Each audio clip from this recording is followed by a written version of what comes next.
नरेश मीणा को साक्ष्य के अभाव में बरी कर दिया गया है। सेशन कोर्ट से नरेश मीणा को बड़ी राहत मिली है। MM 12 जयपुर महानगर प्रथम की जज खुशबू परिहार ने यह फैसला सुनाते हुए साक्ष्यों के अभाव में नरेश मीणा को बरी किया है। लेकिन उसके बावजूद भी नरेश मीणा को फिलहाल जेल में रहना पड़ेगा, क्योंकि ये मामला 20 वर्ष पुराना है और जो समरावता वाला मामला है उसको लेकर 5 मई को नरेश मीणा को लेकर सुनवाई है और नरेश मीणा की जमानत को लेकर कोई बड़ा फैसला 5 मई को आ सकता है। लेकिन एक मामले में सेशन कोर्ट से नरेश मीणा को बड़ी राहत मिली है।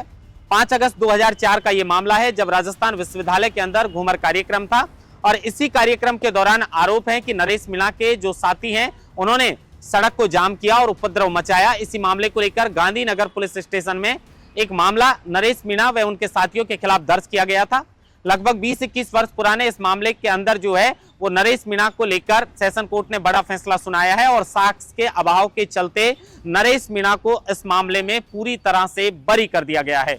खैर, समरावता वाले मामले को लेकर नरेश मीणा की अगली सुनवाई है वो 5 मई को होगी और समर्थकों में एक उम्मीद है और इस तरह के कयास लगाए जा रहे हैं और जिस तरीके की बात उनके वकील ने की है उसके मुताबिक नरेश मीणा को जल्दी जमानत मिल सकती है, क्योंकि उनके जो वकील हैं फतेहराम मीणा, उन्होंने कहा है कि 307 नरेश मीणा के ऊपर लगने की कोई संभावना ही नहीं है, क्योंकि उन्होंने सिर्फ STM अमित चौधरी को थप्पड़ मारा था। उनके पास कोई हथियार नहीं था, उनको कोई चोट भी नहीं पहुंची थी और इस मामले को लेकर 307 उनके ऊपर नहीं लग सकती है। ऐसे में आने वाले समय में जो 5 मई को सुनवाई है उसमें नरेश मीणा को जो है वो कोर्ट से बड़ी राहत मिल सकती है। 20-21 वर्ष पुराने इस मामले में नरेश मीणा को कोर्ट से बड़ी राहत मिली है।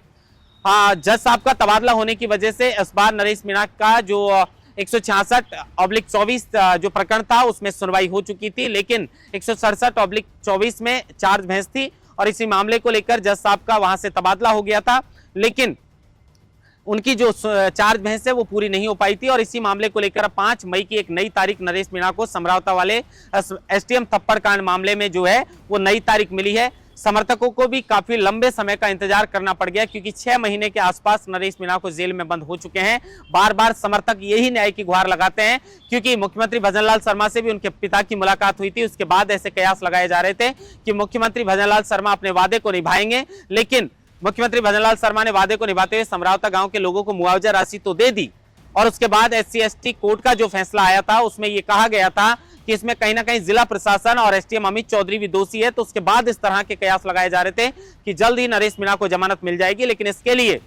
लिए 5 मई का इंतजार करना पड़ेगा, क्योंकि 5 मई को नरेश मीणा को लेकर सुनवाई है और नरेश मीणा की जमानत को लेकर जो है वो 5 मई को कोई बड़ा फैसला आ सकता है। महेंद्र पास्टा, लोकमत हिंदी, जयपुर।